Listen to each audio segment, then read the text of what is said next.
Hey folks, welcome to Leader Feeder. My name is Kirk, and this is the podcast and the show where we share practical leadership tips for you and your team.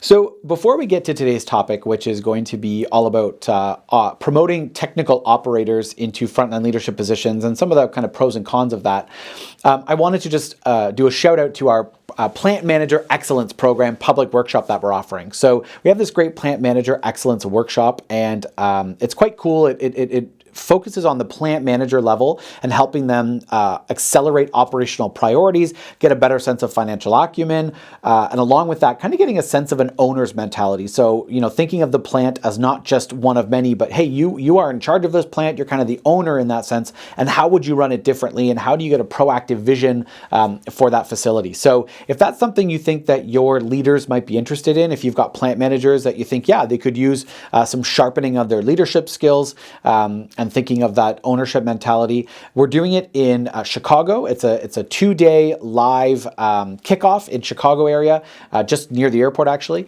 And then we're doing virtual sessions every month after that. And that's happening starting in October. So you got a few months to think about it, who you'd want to send in. The nice thing about it being a public workshop is that there will be people from multiple different companies and organizations attending. So you've got the opportunity to have that kind of cross-pollination of learning going on, which can be really beneficial. So hopefully you're interested in that. You can learn more by going to our website at uniquedevelopment.com. You can book a call with us, an intake call, to find out if the program's right for your plant manager or your leaders that you're thinking of putting into it. So let's talk about promoting technical operators and some of the pros and cons. So we've talked a fair bit on this show about some of those things, but I wanted to dive into one aspect of it that I find really intriguing. Those technical operators, typically when they come into a company, when they start before they're a technical operator, they come in and they're going to get put on a certain machine or on a certain set of tasks or on a certain cycle. Lots of our clients have sort of different ways of doing that, but typically there's either like a couple different jobs that person's doing, or a particular machine that they're running, or a particular function that they're fulfilling. Pretty standard for technical operators in manufacturing settings.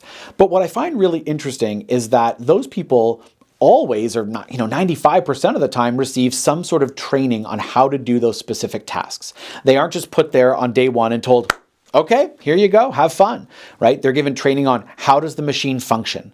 What are the safety considerations for working with this machine or in this department or in this area? What are the other people on the team doing so that you understand kind of your role in the process or in the creation of this product?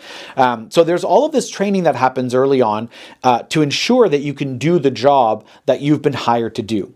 Now, that's not to say that clients have super robust training programs, and it's not to say that every new employee or every new technical operator, at the end of their first week is like an expert and they know exactly what to do. For sure, there could be a lot of improvement on the job training and a lot of improvement in those sort of training programs in general.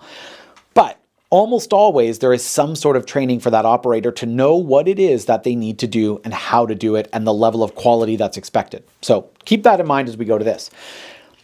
Then in most of the organizations we work with, they have technical operators that get promoted to the level of frontline leader. That's great. The people know how things work on the inside. They understand the culture of the organization. They understand the systems and the processes because they've been there. They've worked through it. They often garner a lot of respect and trust from the team that they now lead because they were sort of in the trenches with them, as it were. So lots of good things come from promoting a technical operator. What's interesting, though, is that now, as a frontline leader, whether it's a supervisor or maybe even a team lead, but especially like as a supervisor or manager, they're now expected to get results through their team. So it's not just how much work they can do. It's not how proficiently they can do that work or run a machine. It's not how they can do it with how few mistakes they can achieve or whatever other metric you want to measure it by. It's how well they can motivate and get their team to be successful and to be efficient and effective. And so you'd kind of think, well, hey, now that this person is expected to get these new results through their team rather than just them individually, they should probably get some training on how to do that. And yet what we find is that most people go quite a number of years before they ever get any training as a frontline leader. In our training programs, we ask our attendees a question typically where we say, how much training have you typically had in your leadership training, I should say, have you had as a leader? And often it's like 10 plus years that they've been in the role, sometimes 4 to 7 years, sometimes 7 plus years, and they've received little to no leadership training. So they've received almost no training on how to get their team to be effective, to be functional, to work well together, to be able to give them proper feedback. And I find that really interesting because we would never put someone in front of a machine, typically, and just expect them to know how to run the machine or expect them to know all the nuances of the machine. We would train them on using that machine. And you can think of your team not necessarily as a machine, but as a bunch of moving parts that have to work together. And therefore, you want them to work together as smoothly and efficiently and effectively as possible. And if you think of it that way, then it really is a no-brainer that you would provide your leaders with the training on how to run that unit, right? How do I help these people work well together? And so I think it's interesting for frontline leaders because they come into this role as generally good technical operators. We do have some clients that tend to hire outside the organization, their supervisors, but typically we see a high number. I would say 80 to 90% of frontline leaders that we train have been promoted from within. So this means that they were a technical operator of some sort, they did a good job at it typically, and so they were made a supervisor or a team lead or whatever the title might be in that organization. So it begs the question of why aren't we thinking of our leaders as, hey, they need to know how to understand and how to work with and how to maximize and the efficiency and productivity and motivation and engagement of their unit. Again, that's their team or their department. And so it would stand to reason that they need some leadership training. Otherwise, I think what we're doing is we're leaving those people to look at examples they've had in their past. And we ask in our training program, how many of your past leaders would you say were good leaders? We ask them a polling question on this. So it's anonymous. People don't have to put up their hand, but it's anonymous. They use these keypads. And people say somewhere between 50%, sometimes as high as like 75%. We get more and more of that, which is great to see that that's going up, but typically, 50%. So that means you flip a coin and the chances that you have a good boss or a bad boss is 50-50. And what's interesting about that is then it means that we are leaving a lot of our leaders' capabilities to chance. We are hoping that they have had good leaders that they've learned from. And I don't know about you, but in most organizations that we work with, people don't want to, in manufacturing, you don't want to leave anything up to chance if you can help it. You want to account for probabilities. You want to prepare contingency plans so that you are prepared for whatever comes rather than kind of rolling the dice and leaving it to chance. Along those same lines, I don't think leadership development is any different. You don't want to leave it to chance that your brand new supervisor will just hopefully be a decent leader simply because they were a good technical operator, or hopefully they're a good leader because I'm hoping that they had good leaders in their past and that those leaders kind of showed them the ropes and that they'll, follow that good example. And so that's really intriguing. And so I'm realizing, this show particularly, this episode isn't so much about practical tips, but just hopefully a little bit of food for thought when you're thinking about if you're, in HR or training and development, if you're a plant manager yourself, or even if you're a frontline leader and you're going, how much training, leadership training do we provide for our people? Thinking about, do I really want to leave the success of my leaders up to chance?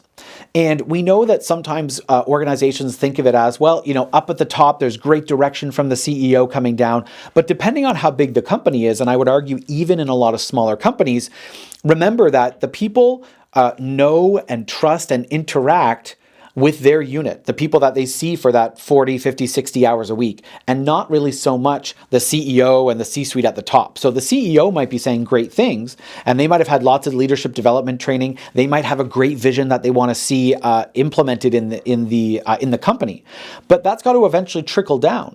And if the leaders on the front lines, those supervisors and other frontline leaders, if they don't have the tools and the skills that they need to be effective leaders, then anything can come from the top down and could effectively get ignored or sort of bastardized in a way that it wasn't meant to be. So your best bet is to take some time to provide a little bit of leadership development if you can, so that you're more confident in the leadership abilities of your frontline leaders. And again, like I said, our frontline leaders are people that have to get results through their team. And so we've got to give them the skills to understand how to do that. And that's things like being a really effective communicator, knowing how to motivate the people on your team and knowing how to find out what motivates the people on your team. How do you engage people on your team? How do you engage disengaged people on your team? How do you figure out that little puzzle there? That's not an easy thing to do. And leadership development can help you with that. So even though this sounds like a plug for what we do, and I'm really happy with what we do, I think we help customers all over North America and beyond, have a great time with their leaders and really improving their leaders' abilities. It doesn't have to be us. It doesn't have to be unique to training and development. It could really be anyone. I just encourage you to think about, do my frontline leaders have the skills that are necessary in order to get results from the team? And if not, where can I start to provide that leadership development opportunity? All right, folks, that's all I've got for you today. I hope you found it interesting and meaningful. I know it wasn't our typical tips or strategies, but just some food for thought that you can kind of chew on a bit.